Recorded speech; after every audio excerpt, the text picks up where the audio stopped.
बिस्मिल्लाहिर्रहमानिर्रहीम। अस्सलामु अलैकुम। नाज़रीन, रमज़ान मुबारक की आमद है। रमज़ान मुबारक बड़ी रहमतों और बरकतों वाला महीना है, जिसमें इंसान अपने रब की रहमतें और बरकतें समेटता है। रमज़ान से कबल ही मक्का मुकरमा में एक ऐसा मौजज़ा रिकॉर्ड हुआ जिसे देख और सुनकर आपका भी ईमान ताज़ा हो जाएगा। मौजज़ा क्या और कब देखा गया, आज की इस वीडियो में आपको तफसील से आगाह किया जाएगा और साथ ही रमज़ान मुबारक के हवाले से आपको कुछ ऐसी हदीसें मुबारक शेयर की जाएंगी जिसे सुनकर यकीनन आप फ़ायदा उठा सकेंगे।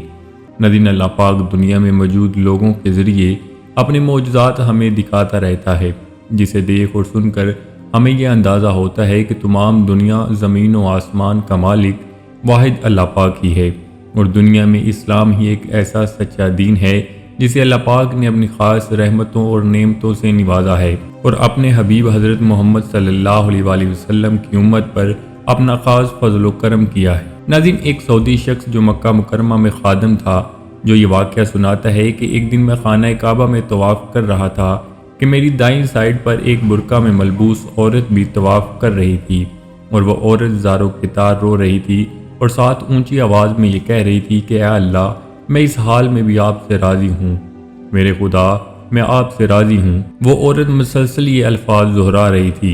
मुझे बड़ा तजस्सुस हुआ तो मैंने उनसे पूछ ही लिया कि बहन, आप ऐसा क्यों कह रही हैं और क्यों इतनी ऊंची आवाज़ में यही बात बार बार किए जा रही है। तो उसने मुझे कहा कि मैं अपना तवाफ़ मुकम्मल कर लूँ, फिर आपको बताती हूँ।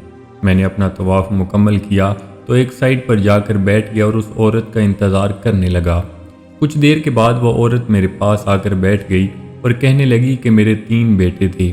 एक दिन मैं घर के सेहन में तंदूर पर रोटियां पका रही थी कि कमरे में चीखने चिल्लाने की आवाज़ें आने लगीं। मैंने वहां पर ही सब कुछ छोड़ा तो अंदर की जानब भागी तो अंदर एक अजीब मंजर देखा। एक दिन पहले ही मेरे खामन ने उस कमरे में एक बकरी को ज़िबा किया था और वो छुरी वहां पर ही पड़ी हुई थी। मेरे दोनों बेटे इसी कमरे में खेल रहे थे। एक ने कहा, आपको पता है कि कल अब्बू ने बकरी को कैसे ज़िबा किया था? तो दूसरे ने कहा कि नहीं, मैंने नहीं देखा था। तो उसने कहा कि मैंने देखा था, आओ आपको भी बताता हूँ कि कैसे ज़िबा किया था। उसने छोटे को लिटाया और उसकी गर्दन पर छुरी चला दी। जब मैं वहाँ पर पहुँची तो गला कट चुका था और मेरा वो बेटा मर चुका था। मैंने उसे उठाया और चारपाई पर डाला और दूसरे को तलाश करने लगी जिसने छुरी चलाई थी। मैंने बहुत आवाज़ें दी लेकिन वो ना बोला। तो मैंने दूसरे कमरे में देखा तो लकड़ियों के पीछे छुपा हुआ था। मैंने उसे देखकर बात करना चाही लेकिन वो मेरी किसी भी बात का जवाब न दे रहा था। मैंने करीब जाकर देखा तो उन्हीं लकड़ियों के पीछे एक सांप मौजूद था जिसने मेरे बेटे को डस लिया था और वो भी वहीं पर ही मर चुका था। मैंने उसे भी उठाया और चारपाई पर डाला और बाहर तंदूर की तरफ आई जहाँ पर मैं अपने छोटे बेटे को छोड़ कर गई थी। मेरे जाने के बाद वो भी रेंगता हुआ तंदूर की जानिब बढ़ा और तंदूर में गिरकर जलकर वो भी मर चुका था। मैंने तीनों को गुस्ल दिया, कफन पहनाया और घर से कब्रिस्तान के लिए रुखसत कर दिया। मेरे 3 ही बेटे थे, वो मेरे लिए सब कुछ थे। गुर्बत का ये आलम था कि कई कई दिन मैं भूखी रहती थी, लेकिन मैं फिर भी अल्लाह पाक का शुक्र अदा किया करती और अपने बच्चों के साथ वक़्त गुजार लिया करती थी। लेकिन अब वो तीनों इस दुनिया से चले गए थे। उनके जाने के कुछ दिन के बाद ही एक फरिश्ता नवाज शख्स मेरे घर आया और आकर मुझे बताया कि अल्लाह पाक आपको अपने घर में बुला रहे हैं और उसने मेरे सारे इंतजामात किए और मैं यहाँ पर आ गई। मैं इस कदर गरीब थी कि मैं चाहकर भी शायद सारी ज़िंदगी यहाँ पर ना आ सकती, लेकिन मेरे अल्लाह ने मुझे कुछ लम्हों में यहाँ पर बुला लिया है और बस इसलिए मैं तवाफ़ के दौरान अपने रब का शुक्र अदा कर रही हूँ और ये कह रही हूँ कि अल्लाह, मैं इस हाल में भी आपसे राज़ी हूँ।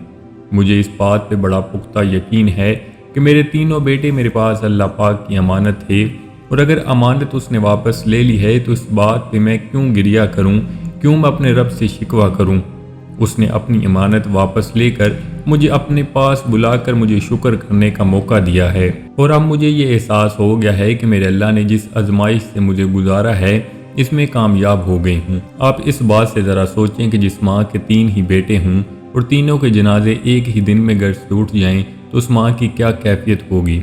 लेकिन फिर भी वो अपने रब का रो रो कर शुक्र अदा कर रही है। अगर हम अपनी तरफ देखें तो हमें ज़रा सी तकलीफ़ पहुँचे तो हम गरिया करने लग जाते हैं और अपने रब से शिकवे करने लग जाते हैं और लोगों के सामने जाकर अपने रोने रोते हैं। حالانکہ لوگ ہمیں مصیبت میں دیکھ کر ہمارا مذاق بناتے ہیں، لیکن اللہ پاک اپنے بندے کی مصیبت دیکھ کر سن کر اس کو انعام سے نوازتے ہیں اور اپنے بندے کی مشکلیں آسان فرماتے ہیں۔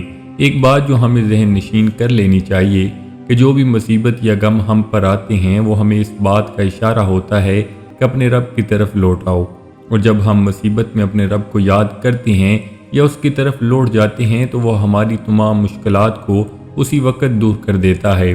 اور جو انسان بھی مشکلات میں زندگی گزارنے کے بعد بھی اللہ پاک کا شکر ادا کرے تو اللہ پاک اس پر اپنی رحمتیں اور برکتیں نازل فرما کر اسے دنیا و آخرت میں سرخرو کر دیتے ہیں۔ ناظرین، اب آپ کو رمضان المبارک کے متعلق چند حدیث بتاتے چلیں۔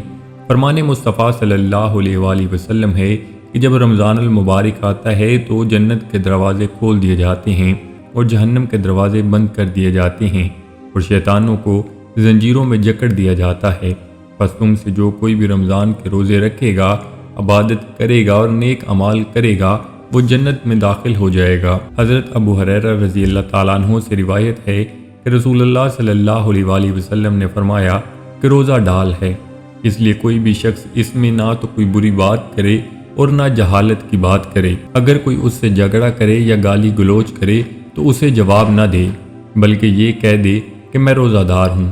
قسم ہے اس ذات کی جس کی قبضہ میں میری جان ہے کہ روزہ دار کے منہ کی بو اللہ کے نزدیک مشک کی خوشبو سے بہتر ہے۔ وہ کھانا پینا اور اپنی مرغوب چیزوں کو روزوں کی خاطر چھوڑ دیتا ہے اور پس اس کا بدلہ دیتا ہوں، اور ہر نیک کام کی نیکی 10 گنا ملتی ہے۔ ناظرین، اللہ پاک کو صابر انسان بہت پسند ہے۔ جو انسان صبر کرتا ہے اللہ پاک اس سے راضی ہوتے ہیں اور اسے اپنی نعمتوں سے نوازتے ہیں، اور رمضان المبارک بھی اس صبر کا مہینہ ہے۔ جو بھی اس مہینے میں صبر کر گیا وہ اللہ پاک کی رحمت کو پا گیا۔ اللہ پاک سے دعا ہے کہ اللہ پاک ہم سب کو اس بابرکت مہینے میں نیک اعمال کرنے کی توفیق عطا فرمائے، آمین۔ تو جی ناظرین، یہ تھی ہماری آج کی ویڈیو۔ امید کرتے ہیں آپ کو ضرور پسند آئی ہوگی۔ ویڈیو کو لائک کر کے دوستوں کے ساتھ شیئر کرنا مت بھولیے گا، اور نئے آنے والے دوستوں سے گزارش ہے کہ چینل کو ضرور سبسکرائب کر لیں اور ساتھ لگے بیل آئیکن پر لازمی کلک کر دیں تاکہ مستقبل میں اپلوڈ ہونے والی ویڈیوز کا نوٹیفیکیشن آپ تک بر وقت پہنچتا رہے۔ تو جی ناظرین، ملتے ہیں ایک نئی ویڈیو کے ساتھ۔ اپنا بہت سارا خیال رکھیے گا، دعاؤں میں یاد رکھیے گا۔